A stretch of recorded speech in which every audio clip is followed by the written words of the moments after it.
Pemirsa Suara Dapil, saat ini saya sedang berada di tempat pariwisata yang sangat terkenal di Provinsi Sulawesi Selatan, yaitu Benteng Fort Rotterdam. Dan Suara Dapil kali ini akan mengikuti kegiatan anggota DPR RI dari daerah pemilihan Sulawesi Selatan 1. Beliau adalah sosok yang sangat dekat dengan masyarakat, khususnya para balita, remaja, dan juga ibu hamil. Beliau adalah Ibu Aliyah Mustika Ilham. Mamiriku pasang ditujui tongtongana. Aliyah Mustika Ilham, anggota DPR RI Komisi 9 yang membidangi urusan kesehatan dan ketenagakerjaan. Dikenal sebagai sosok wakil rakyat yang dekat dengan konstituennya, khususnya ibu-ibu dan anak-anak.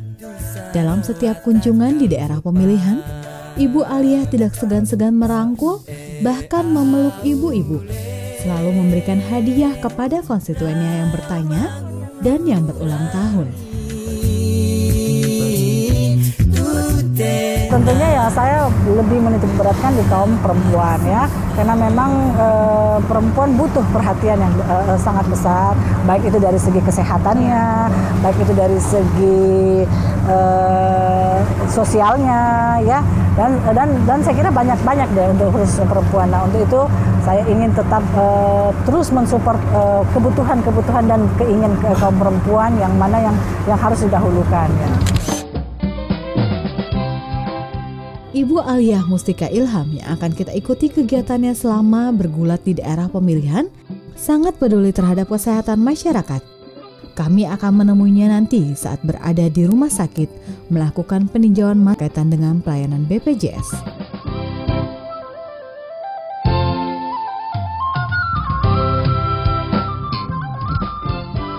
BPJS Kesehatan resmi beroperasi pada 1 Januari 2014, diatur dalam Undang-Undang Nomor 24 Tahun 2011. Seluruh masyarakat Indonesia ditargetkan sudah terlindungi jaminan kesehatan nasional.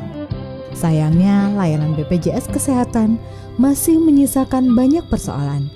Antara lain, peserta yang ditolak rumah sakit, pelayanan yang kurang memadai, hingga defisit anggaran yang menahun.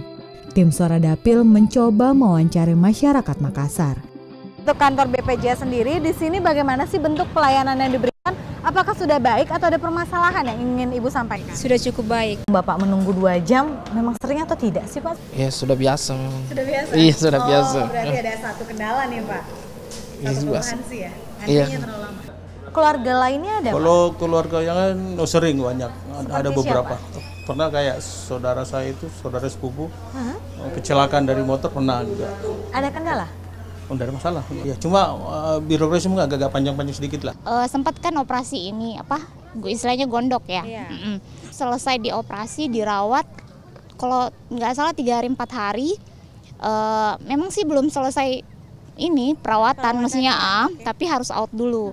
Nanti berapa hari baru masuk lagi. Tapi ada perbedaan nggak sih Ibu merasa kalau Ibu pakai kelas 2 dengan kelas 1 ada perbedaan nggak sih? Iya pastilah kelasnya. Tapi kalau misalnya pelayanannya kan, itu kan untuk fasilitas. Iya. Tapi untuk pelayanan sendiri Bu? Bagus. Bagus sama iya. ya. Oke, baik. Sama Terima aja pelayanannya itu. Sama ya.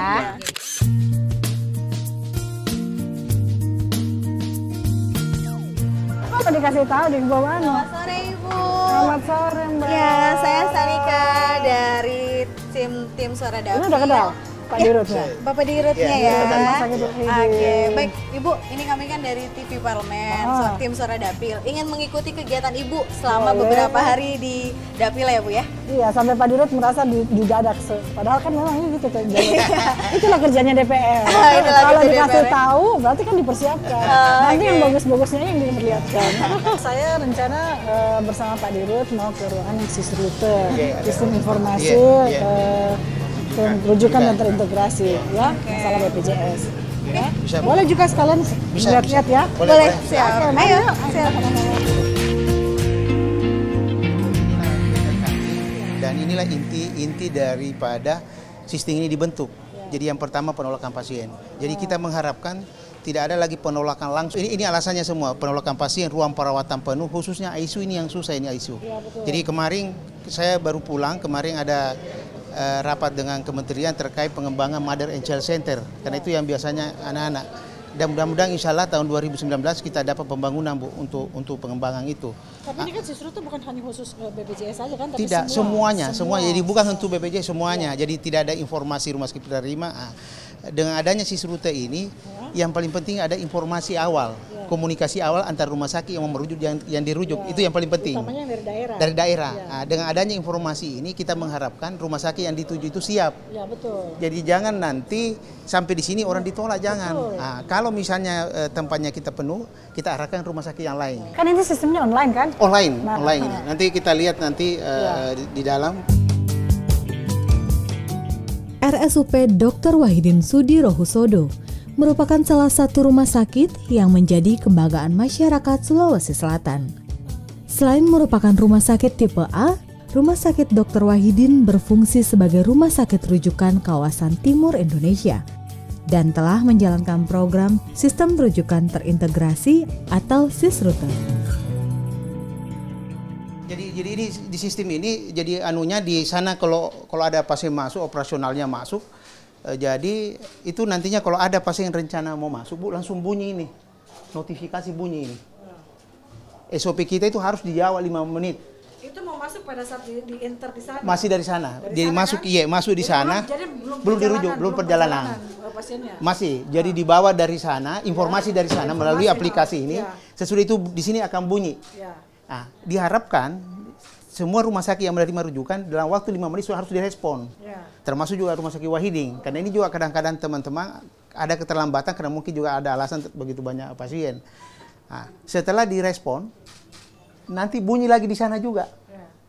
Bunyi dia punya komputer bahwa apakah dia diterima atau tidak. Nah, saya mau tanya sekarang staf yang standby di ruangan ini. Jadi kita jadi ada standby 1x24 jam, dioperasionalkan di sana. Di operasi ini kan monitor tentu, tapi di sana operasionalnya tadi di sana. Karena itu 1x24 jam di sana. Tapi pembagian tugas sesuai dengan shiftnya. Jadi di sini kan ada namanya petugas triase. Petugas triase itu terdiri dari dokter dengan perawat.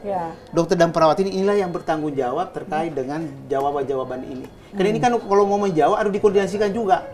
Apakah memungkinkan atau tidak.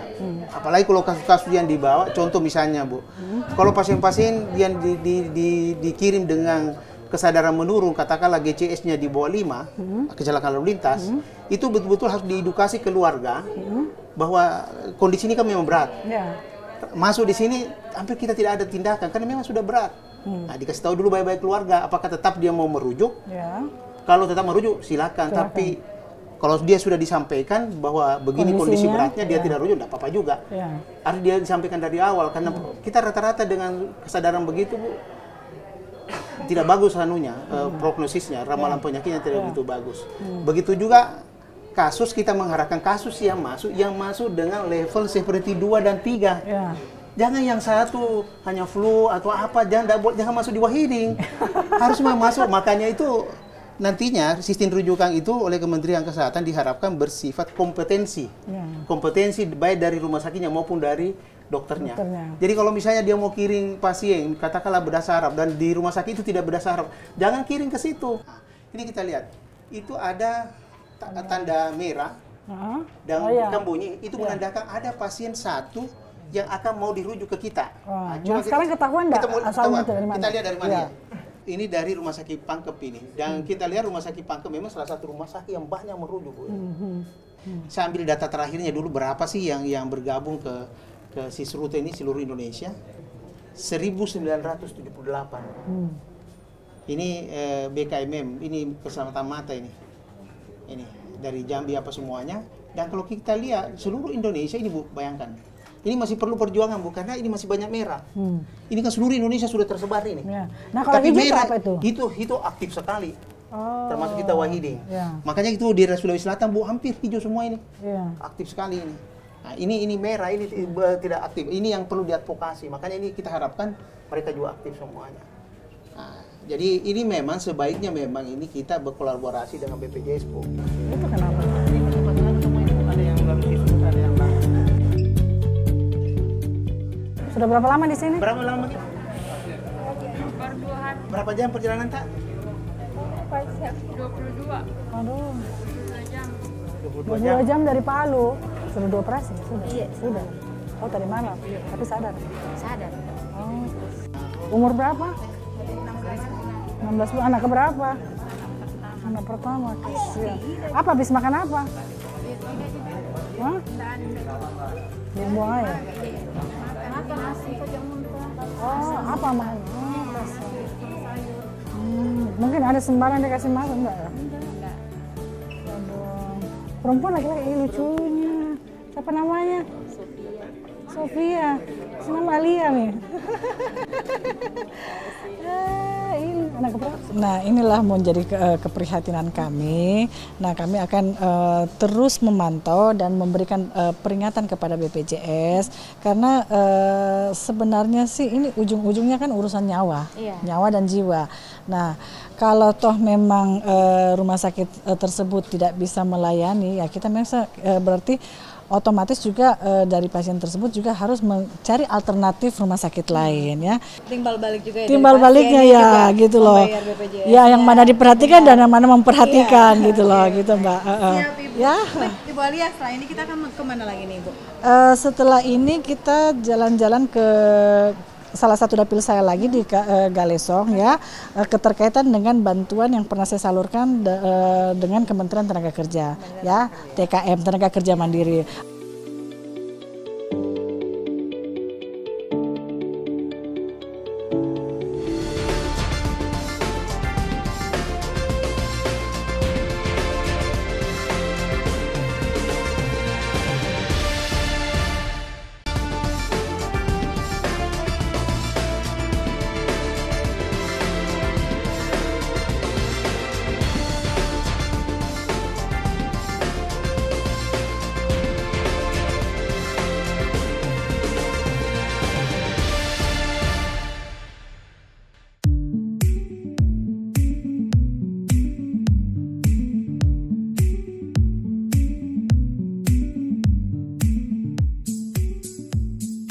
Ibu Alia nampaknya tidak hanya konsen terhadap permasalahan kesehatan di daerah pemilihannya, namun juga terhadap permasalahan ketenagakerjaan.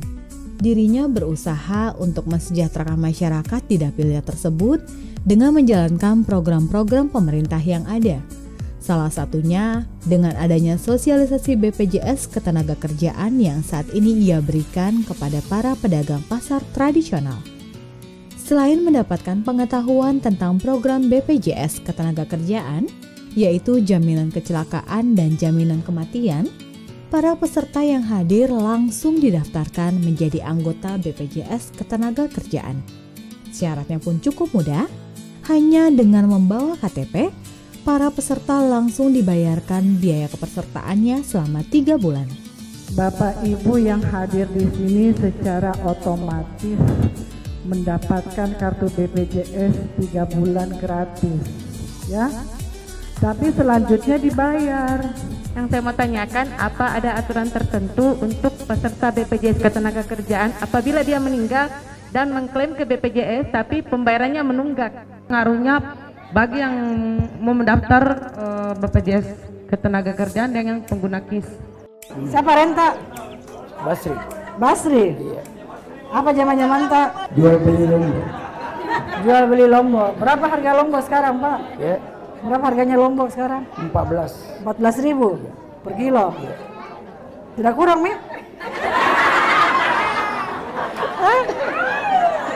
Lebih murah daripada kepesertaan BPJS. Iya.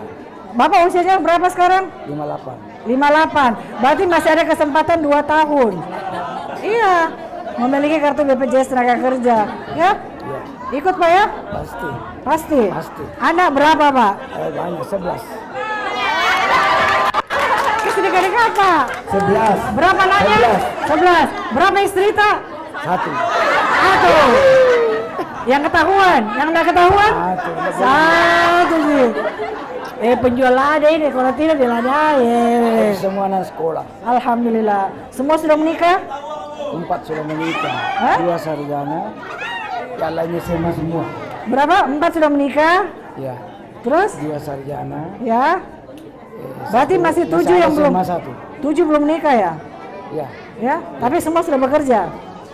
Ada juga bekerja ada tidak. Ada yang tidak. Jadi masih tanggungan Bapak. Ya. Ini tinggal di mana, Pak? Ya. Tinggal di mana, Ki? Di Kudus. Oh, di Kudus. Ini ya, Pak. Alhamdulillah. Jangan geruk.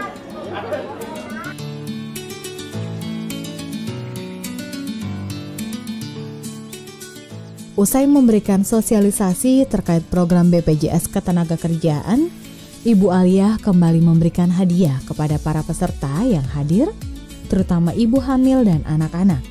Tidak ketinggalan, hadiah bagi para peserta yang berulang tahun di bulan tersebut. Terlihat sekali suasana akrab yang dibangun oleh Ibu Aliyah dengan para peserta. Beberapa kegiatan ibu kan ini memanggil ibu hamil, kemudian juga memanggil ibu-ibu yang membawa balita. Kenapa sih ibu konsen banget terhadap mereka? Motivasinya apa ibu sebenarnya? Ya karena kalau untuk khusus ibu hamil, saya menginginkan mereka juga bisa melahirkan nanti generasi-generasi yang sehat. Dan alhamdulillah kami mendapat bantuan dari Kementerian Kesehatan, memberikan mereka bantuan berupa biskuit ibu hamil. Harapan kami anak-anak yang mereka lahirkan nanti bisa menjadi generasi penerus yang berujung juga merupakan harapan bangsa yang sehat dan energik. Saat ini potensi terbesar di kita itu adalah pekerja informal, pekerja bukan penerima upah. Makanya kita kumpulkan pedagang-pedagang di sini, bagaimana supaya bisa juga menjadi peserta BPJS Ketenagakerjaan. Untuk formal bisa, bukan penerima upah juga bisa. Ini yang hadir ini pekerja informal semua. Pedagang-pedagang di Pasar Terong.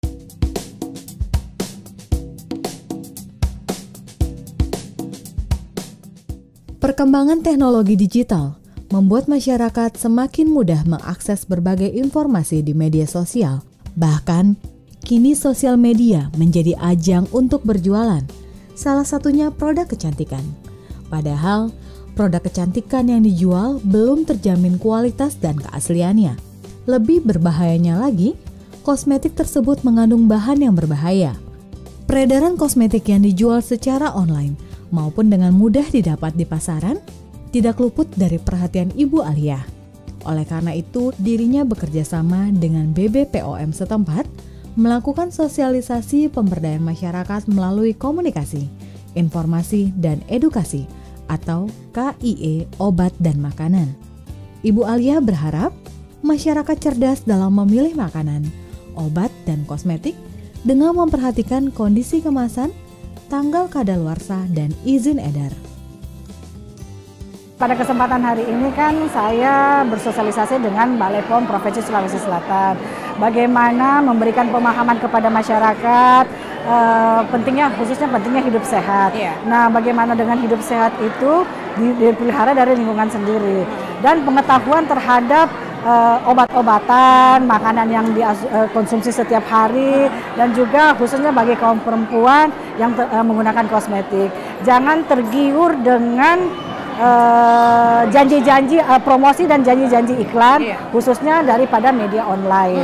Karena promosi media online itu memang ya baik daripada penampilannya oke, tapi kan kita tidak tahu kualitasnya. Banyak yang belum tersampaikan, dan alhamdulillah memang antusias ya, dan kita berharap apa yang kita sampaikan ini jangan berhenti di dia saja, paling tidak ke keluarganya, ke masyarakat sekitarnya seperti itu, bahwa makanan itu harus terdaftar di BPOM, bahwa kosmetik itu juga jangan hanya karena promosinya saja cepat putih, padahal dia mengandung bahan berbahaya bagi kesehatan.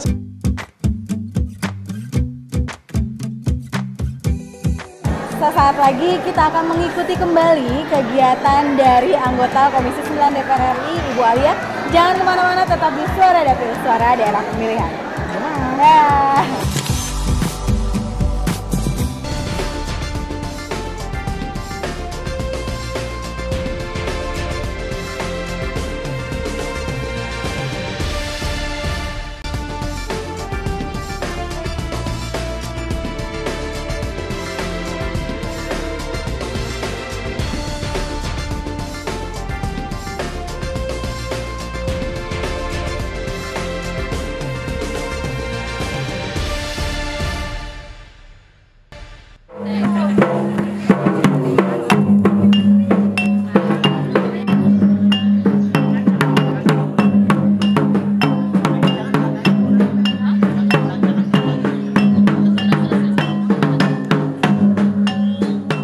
Berdasarkan data dari Dinas Pemberdayaan Perempuan dan Perlindungan Anak Provinsi, pernikahan dini di Sulawesi Selatan saat ini mencapai angka 6,7%. Penyebab pernikahan dini diperkirakan terjadi dikarenakan beberapa hal, yaitu kehamilan di luar nikah, kemiskinan, perjodohan, hingga budaya takut menolak jika anak dilamar.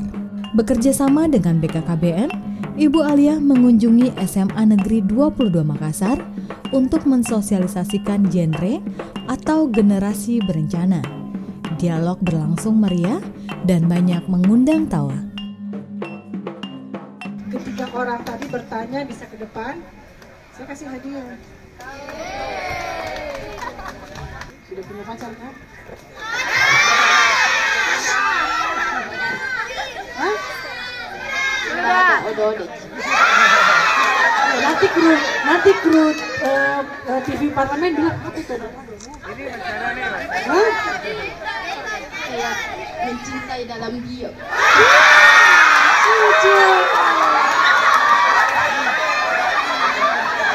Dalam diam seperti apa kah itu? Yang tahu, orang lain tidak usah tahu. Adakah di sini orangnya? Ada. Satu sekolah kan? Ada.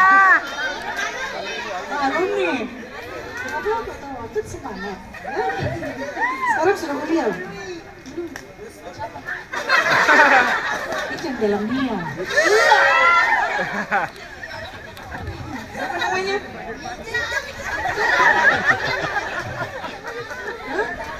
Rahasia, Bu. Ya, itu rahasia kalian berdua. Ya selalu tutup. Pagi sekolah dulu ya. Beri motivasi juga buat pacarnya.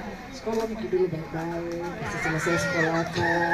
Ya, punya pekerjaan baru kita lamar kan. Ya. Jadi polisi kita wasakat, Bu. Amin.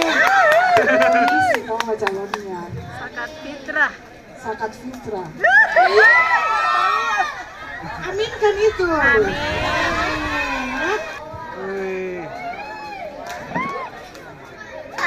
Siapa namanya? Ayu. Ayu sekarang umur berapa Ayu?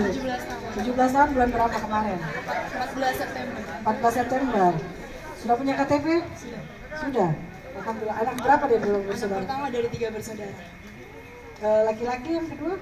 Laki-laki semua. Saudara laki-laki semua. Jadi satu-satu perempuan. Berarti termasuk juga anak kesayangan. Ya?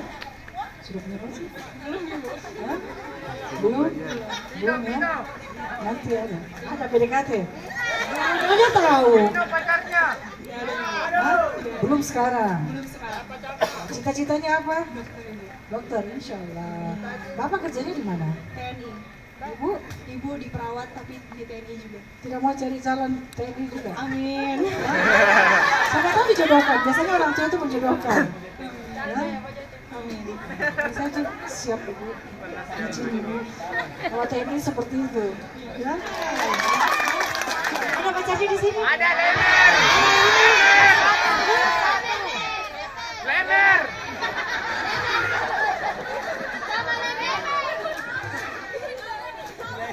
Anak berapa dari berapa bersaudara? Anak 2 dari bersaudara. Jadi betul belum punya pacar ini? Hah? Belum? Jadi nanti mau lanjut di mana kuliahnya? Insya Allah di stay ITB. Amin. Ya, selamat ya. Nanti menikah usia berapa? Insya Allah setelah sarjana. Nah, 25 tahun ya minimal ya. Paling tidak sudah dapat pekerjaan. Sudah dapat kerja.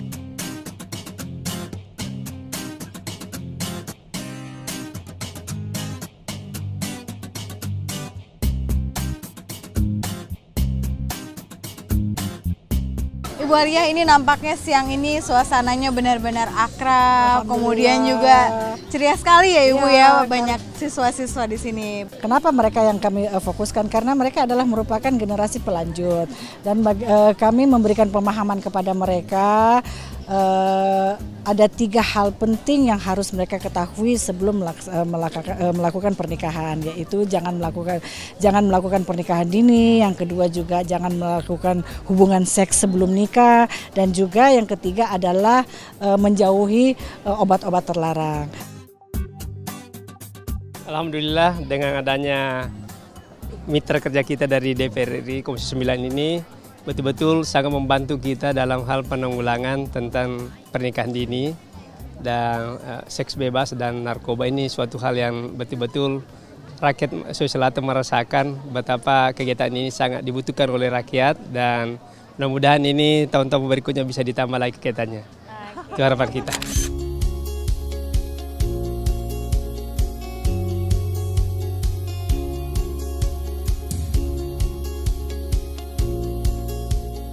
Sebelumnya kita kan saat ini akan ke Pulau Lelai, Bu ya. Nah, tujuan Ibu ke Pulau Lelai ini apa sih, Bu?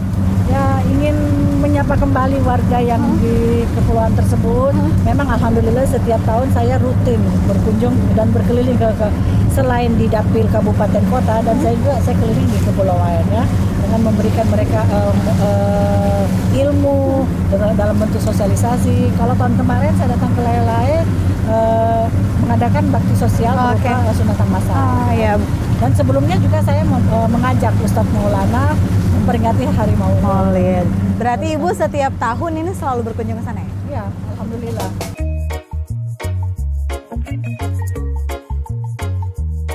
Kegiatan tim Suara Dapil mengikuti kegiatan Ibu Alia diakhiri dengan mengikuti beliau bertemu masyarakat di Pulau Lelai yang terletak di Kecamatan Ujung Pandang. Pulau Lelai merupakan sebuah pulau berpasir putih yang memiliki luas 6,5 hektar dan dihuni oleh kurang lebih 400 kepala keluarga atau sekitar 2.000 jiwa. Sebagian besar penduduk di pulau ini bermata pencaharian sebagai nelayan. Pertemuan tersebut bertujuan untuk memberikan promosi pelayanan keluarga berencana dan kesehatan reproduksi berkualitas. Kunjungan ini merupakan kunjungan keempat Ibu Alia untuk mengunjungi konstituennya di Pulau Lelai tersebut. Pada kesempatan ini saya datang kembali, kalau tidak salah tahun lalu. Jadi Pak Abdul Rahman saya setiap tahun datang. Ya, inilah bentuk komitmen saya. Alhamdulillah setelah terpilihnya saya sebagai wakil rakyat mewakili Provinsi Sulawesi Selatan dan salah satu perempuan yang duduk di parlemen, dan bentuk komitmen saya mengunjungi warga saya dan juga berkunjung kembali ke Kepulauan Lelai ini. Jangan berharap ini kedatangan saya yang terakhir, tetapi anggaplah ini kedatangan saya, awal kedatangan saya untuk kedatangan berikutnya. Inilah bentuk kecintaan saya dan juga bentuk apresiasi saya dan rasa terima kasih saya, karena saya juga tidak mungkin duduk sebagai salah satu keterwakilan di parlemen tanpa dukungan dan juga doa restu dari Bapak Ibu di Kepulauan Lelai ini. Siapa namanya tadi? Indri. Indri sekarang umur berapa? 17 tahun. Ya. Sudah punya KTP? Belum.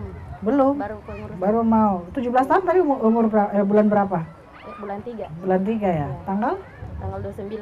Oh, beda 1 tahun sama Bu Alia. Ibu Alia 30 Maret. Sudah tamat SMA? Sudah. Sekarang kuliah? Iya. Di mana? Di UMI. Fakultas? FKM. Fakultas FKM. Iya. Dari keperawatan. Rencana menikah usia berapa? Hah?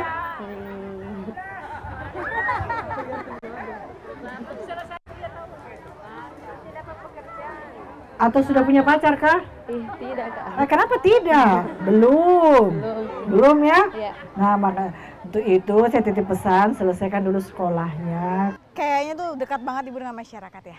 Oke Ibu, tadi sedikit closing statement Ibu. Dari pertemuan ini kan angka, kalau dapat dikatakan angka pernikahan muda cukup tinggi ya di daerah ini. Ibu, harapan Ibu kepada masyarakat di sini bagaimana Ibu terkait sosialisasi tadi?